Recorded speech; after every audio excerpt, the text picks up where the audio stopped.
ಎಲ್ಲರಿಗೂ ನಮಸ್ಕಾರಗಳು. ಇಂದು ತಾಲೂಕು ಮಟ್ಟದ ಪ್ರಗತಿಪರ ಯುವ ರೈತ ಮಹಿಳಾ ಪ್ರಶಸ್ತಿಗೆ ಪಾತ್ರರಾಗಿರುವ ನಮ್ಮೊಂದಿಗಿದ್ದಾರೆ ಶ್ವೇತಾ. ಇವರು ಬೇಲೂರು ತಾಲೂಕು ಹಾಸನ ಜಿಲ್ಲೆಯವರು. ನಿಮಗೆ ಅಭಿನಂದನೆಗಳು ಮ್ಯಾಮ್. ನಿಮ್ಗೆ ಈ ಪ್ರಶಸ್ತಿ ಯುವ ರೈತ ಮಹಿಳಾ ಪ್ರಶಸ್ತಿ ಸಿಕ್ಕಿದೆ, ನಿಮ್ಗೆ ಹೇಗೆ ಅನಿಸ್ತಿದೆ? ತುಂಬಾ ಖುಷಿ ಆಗ್ತಿದೆ ಮ್ಯಾಮ್. ನಾನು ಈ ಸತಿನೇ ಫಸ್ಟ್ ಟೈಮ್ ಬಂದಿರೋದು. ನಾನು ಇದನ್ನೆಲ್ಲ ನೋಡೇ ಇರ್ಲಿಲ್ಲ. ಈ ಸತಿನ ಇನ್ನ 4 years ಬ್ಯಾಕ್ ನಮ್ ಭಾವ ಅವ್ರಿಗೆ ಸಿಕ್ಕಿತ್ತು ಮ್ಯಾಮ್. ಈ ಸತಿ ನನಗೆ ಸಿಕ್ಕಿದೆ.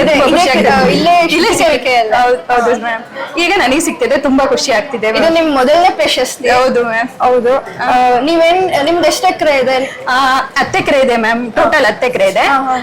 ಟೋಟಲ್ 12 ಎಕರೆ ಇತ್ತು. 2 ಎಕರೆ ಎತ್ತಿನೊಳೆ ಇದಕ್ಕೆ ಅಂತ ಕನ್ಸ್ಟ್ರಕ್ಷನ್ಗೆ ಅಂತ ಹೋಗಿದೆ. ಇನ್ನ ಟೋಟಲ್ ಈಗ 10 ಎಕರೆ ಇದೆ. ಏನೇನ್ ಬೆಳ್ಕೊಂಡಿದ್ದೀರಾ? ಮಾವು, ಆಮೇಲೆ 4,000 ಅಡಿಕೆ ಗಿಡ ಇದೆ ಮ್ಯಾಮ್. 400 ಗಿಡ ತೆಂಗಿನ ಗಿಡ ಇದೆ. ಆಮೇಲೆ 700 ಕಾಫಿ ಗಿಡ ಇದೆ ಮ್ಯಾಮ್. 1,000 ಗಿಡ ಬಾಳೆ ಗಿಡ ಇದೆ ಮ್ಯಾಮ್.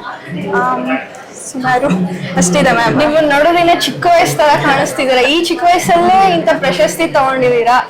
ನಿಮಗೆ ಯಾರು ಸ್ಫೂರ್ತಿ? ಮನೇಲಿ ಎಲ್ಲರೂ ಸಪೋರ್ಟ್ ಇದ್ದಾರೆ ಮ್ಯಾಮ್. ನಮ್ಮ ಅತ್ತೆ ಮಾವ ಇಂದ ಹಿಡ್ದು ನಮ್ಮ ಅಪ್ಪ ಅಮ್ಮನೂ ಕೃಷಿ ಮಾಡ್ಕೊಂಡೇ ಇರೋದು. ಅವರು ನಾನು ಡಿಗ್ರಿ ಓದಿರೋದು ಮ್ಯಾಮ್. ಏನ್ ಡಿಗ್ರಿ ಓದಿದ್ರೆ? BA ಕಂಪ್ಲೀಟ್ ಆಗಿದೆ ಮ್ಯಾಮ್. BA ಮಾಡ್ಕೊಂಡು ಕೃಷಿ ಮಾಡ್ತಾ ಇದಾರೆ. ಇದು ತುಂಬಾ ಸಂತೋಷ. ಯಾಕಂದ್ರೆ ನಾವು ಕೃಷಿ ಮಾಡಿರೋರು ತುಂಬಾ ಕಮ್ಮಿ ಜನ ಕೃಷಿಗೆ ಹೋಗ್ತೀವಿ. ನಮ್ಮ ಅಪ್ಪ ಅವ್ರದ್ದು 10 ಎಕರೆ ಜಮೀನ್ ಇದೆ ಮ್ಯಾಮ್. ಅವರು ಸ್ಫೂರ್ತಿ. ಆಮೇಲೆ ನಮ್ಮ ಮನೆಯವ್ರ ಅಕ್ಕ ಇದ್ದಾರೆ, ರೂಪಕ್ಕ ಅಂತ. ಅವ್ರು ಫುಡ್ ಸೈನ್ಸ್ ಓದಿರೋದು ಮ್ಯಾಮ್. ಅವ್ರು US ಅಲ್ಲಿ ಇದ್ ಮಾಡ್ತಿದ್ದಾರೆ, US ಅಲ್ಲಿ ಜಾಬ್ ಮಾಡ್ತಿದ್ದಾರೆ. ಅವರೆಲ್ಲ ತುಂಬಾ ಗೈಡೆನ್ಸ್ ಕೊಡ್ತಿರ್ತಾರೆ. ಹೆಂಗ್ ಮಾಡೋದು, ಹಿಂಗ್ ಮಾಡೋದು ಅಂತೆಲ್ಲ ಹೇಳ್ತಾ ಇರ್ತಾರೆ. ಅವರಿಂದ ಹಿಂಗ್ ಮಾಡ್ಬೇಕು ಅಂತ ಎಲ್ಲದು ಹೇಳ್ತಾರೆ. ಆಮೇಲೆ ನಮ್ಮ ಮನೆಯವರು ತುಂಬಾ ಸಪೋರ್ಟ್ ಮಾಡ್ತಾರೆ ಮ್ಯಾಮ್. ಇದೇ ರೀತಿ ಎಲ್ಲಾ ಹೆಣ್ಮಕ್ಳಿಗೂ ಅವ್ರ ಮನೆಯವರು ತುಂಬಾ ಸಪೋರ್ಟ್ ಮಾಡಿದ್ರೆ, ಎಲ್ಲ ಪ್ರತಿಯೊಬ್ರು ಅಪ್ಪ ಅಮ್ಮ ಅತ್ತೆ ಮಾವ ಎಲ್ಲ ಸಪೋರ್ಟ್ ಮಾಡಿದ್ರೆ ಇದೇ ತರ ತುಂಬಾ ಜನಕ್ಕೆ ಪ್ರಶಸ್ತಿ ಬರುತ್ತೆ.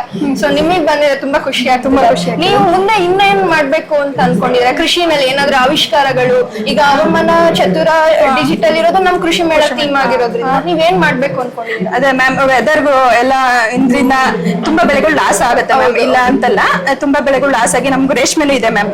ರೇಷ್ಮೆನೂ ತುಂಬಾ ಲಾಸ್ ಆಗುತ್ತೆ. ಒಂದೊಂದ್ ಟೈಮ್ ಅಲ್ಲಿ ವೆದರ್ ತುಂಬಾ ಜಾಸ್ತಿ ಇತ್ತು. ಈಗ ಎಂತಿದ್ದು ಏಪ್ರಿಲ್ ಮೇ ಟೈಮ್ ಅಲ್ಲಿ ತುಂಬಾ ಬಿಸಿಲಿತ್ತು ಮ್ಯಾಮ್. ತುಂಬಾ ಬಿಸಿಲಿಂದ ನಮ್ದು ರೇಷ್ಮೆ ಬೆಳೆ ತುಂಬಾ ಹಾಳಾಗೋಗಿತ್ತು ಮ್ಯಾಮ್. ಅದ್ರಲ್ಲಿ ಏನು ಸ್ವಲ್ಪನೂ ಅದು ಇದನ್ನೇ ಬರ್ಲಿಲ್ಲ, ಆದಾಯನೇ ಬರ್ಲಿಲ್ಲ ಮ್ಯಾಮ್.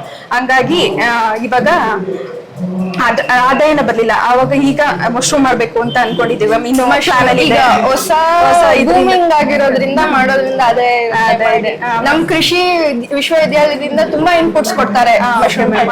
ಅಂದ್ರೆ ಅದು ಮಾರ್ಕೆಟಿಂಗ್ ಸ್ವಲ್ಪ ಇದೆ. ಅದನ್ನ ನೋಡ್ಕೊಂಡು ಪ್ಲಾನ್ ಮಾಡಿ ಫಸ್ಟ್ ಎಕ್ಸಿಕ್ಯೂಟ್ ಮಾಡಿ ಆಮೇಲೆ ಮಾಡೋದು ಅಂತ ಅನ್ಕೊಂಡಿದ್ದೀವಿ. ನಿಮಗೆ ಬೆಸ್ಟ್ ವಿಷಯಸ್ ಹೇಳ್ತಾ ನಮ್ಮೊಂದಿಗೆ ಟೈಮ್ ಸ್ಪೆಂಡ್ ಮಾಡಿದೀರಾ. ಇದೇ ತರ ನಿಮ್ ತರಾನೇ ಇರೋ ಬೇರೆ ಡಿಗ್ರಿ ಮಾಡ್ಕೊಂಡಿರೋ ಆಗ್ಲಿ, ನಮ್ ಕೃಷಿ ಮಾಡ್ಕೊಂಡಿರೋರು ಕೃಷಿಗೆ ಬರ್ಲಿ ಅಂತ ನೀವೇನ್ ಸ್ಫೂರ್ತಿದಾಯಕವಾಗಿ ಏನೇನು ಹೇಳಕ್ ಇಷ್ಟಪಡ್ತೀರಾ? ಅಂದ್ರೆ ನಾನ್ ಫಸ್ಟ್ ಇಂದಲೂ ನಾನು ನಮ್ಮ ಅಪ್ಪ ಅಮ್ಮ ಎಲ್ಲ ಮಾಡಿರೋದೆಲ್ಲ ನೋಡಿದ್ದೆ. ನಾವು 3,000 ಹತ್ತಿ ಬೆಳಿತೀವಿ. ನಮ್ಮ ಅಪ್ಪ ಅಮ್ಮ ಎಲ್ಲ ಸೇರಿ 3,000 kg ಹತ್ತಿ ಬೆಳಿತಾರೆ ಮ್ಯಾಮ್. ನಾನು ಆದ್ರೆ ರೈತರನ್ನೇ ಆಗ್ಬೇಕು ಅಂತ ಮದ್ವೆ ಆಗಿರೋದು ಮ್ಯಾಮ್.